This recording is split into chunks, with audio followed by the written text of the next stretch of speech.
ಪತ್ರಕರ್ತ ಮಿತ್ರರೇ,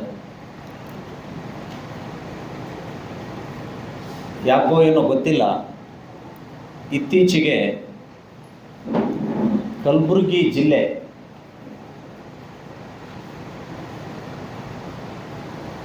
ಭಯೋತ್ಪಾದಕರ ತಾಣ ಆಗಿ ಪರಿವರ್ತನೆ ಆಗಿದೆ. ಕಳೆದ 2-3 ತಿಂಗಳಿಂದ ನಿರಂತರವಾಗಿ ಒಂದಿಲ್ಲ ಒಂದು ಸಮಾಜದ ಮೇಲೆ ದಾಳಿಗಳಾಗ್ತಾ ಇದ್ದಾವೆ.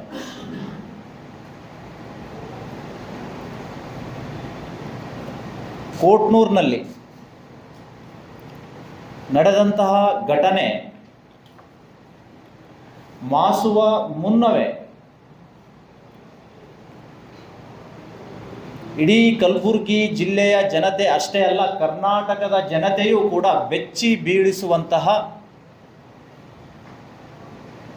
ಅನಾಗರಿಕ ಸಂಸ್ಕೃತಿಯ ಪೈಶಾಚಿಕ ಕೃತ್ಯ ಅನಾವರಣಗೊಂಡಿದೆ. ಕಳೆದ 4ನೇ ತಾರೀಕು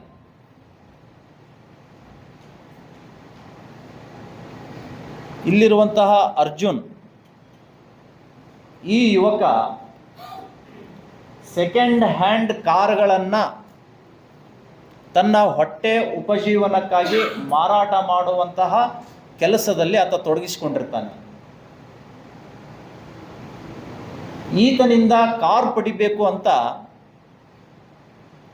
ಚಿತ್ತಾಪುರ ತಾಲೂಕಿನ ರಮೇಶ್ ದೊಡ್ಡಮನಿ ದಲಿತ ಸಂಘರ್ಷ ಸಮಿತಿಯ ಸದಸ್ಯರೋ ಅಧ್ಯಕ್ಷರೋ ಏನೋ ಒಂದು ಪದಾಧಿಕಾರಿ ಅವರಿಗಿದೆ, ಇವರಿಗೆ ದುಂಬಾಲ ಬೀಳ್ತಾನೆ, ನೀನೊಂದು ನನ್ನ ಕಾರ್ ಕೊಡಿಸ್ಬೇಕು ಅಂತ.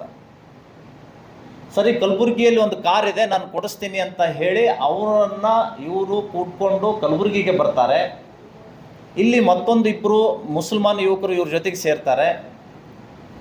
ಅದಾದ ನಂತರ ಎಲ್ಲರೂ ಕೂಡ್ಕೊಂಡು ಒಂದು ಗಣೇಶ್ ನಗರ್ ಹಾಗರ್ಗಾ ಕ್ರಾಸ್, ಆ ಹಾಗರ್ಗಾ ಕ್ರಾಸ್ನ ವಕೀಲನ ಮನೆಗೆ ಹೋಗ್ತಾರೆ. ಅಲ್ಲಿ ಹೋದ ತಕ್ಷಣವೇ ಸುಮಾರು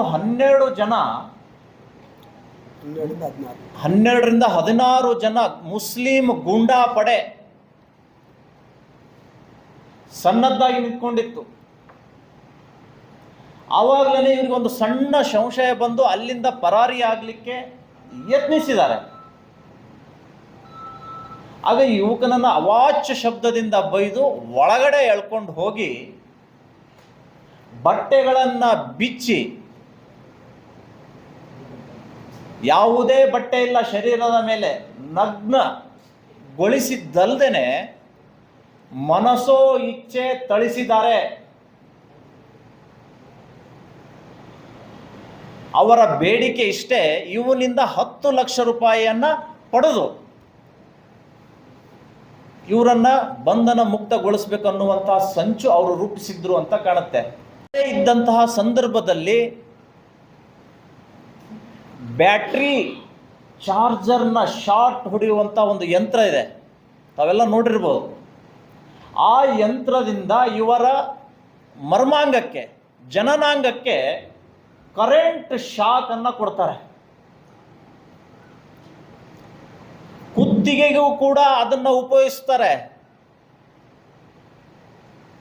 ಧ್ವನಿ ಎತ್ತಿದ್ರೆ ಆವಾಜ್ ಮತ್ ಕರೋ ಅಂತ ಭಯ ಹಾಕ್ತಾರೆ. ಒಬ್ಬನಂತೂ ತನ್ನ ಬೂಟಗಾಲಿನಿಂದ ಮರ್ಮಾಂಗದ ಮೇಲೆ ಕಾಲಿಟ್ಟಂತಹ ದೃಶ್ಯ ಇಡೀ ಮಾನವ ಕುಲ ನಾಚಿಕೆ ಪಡುವಂತಹ ಕೃತ್ಯ ಇವತ್ತು ಕಲಬುರಗಿ ಈ ನಗರದಲ್ಲಿ ನಡೀತಾ ಇದೆ. ಅಂದರೆ ಕಾನೂನಿನ ಸುವ್ಯವಸ್ಥೆ ಎಷ್ಟು ಹದಗೆಟ್ಟಿದೆ ಅನ್ನುವಂಥದ್ದನ್ನು ನೀವು ಅರ್ಥ ಮಾಡ್ಕೊಳ್ಬೇಕಾಗಿದೆ. ಕೆಲ ಕಾಂಗ್ರೆಸ್ ನಾಯಕರು ಚುನಾವಣೆಯಲ್ಲಿ ಕಣ್ಣೀರು ಸುರಿಸ್ತಾರೆ. ಕೋಟ್ನೂರು ಘಟನೆ ಆದಂತಾಗ ಕಣ್ಣೀರು ಸುರಿಸಲಿಲ್ಲ ಅವರು. ಈ ಅಮಾಯಕ ಅರ್ಜುನನ ಮೇಲೆ ದಾಳಿಯಾದಾಗಲೂ ಕೂಡ ಒಂದೇ ಒಂದು ಹೇಳಿಕೆಗಳನ್ನು ಕೊಡಲಿಲ್ಲ, ಕಣ್ಣೀರು ಸುರಿಸ್ತಾ ಇಲ್ಲ.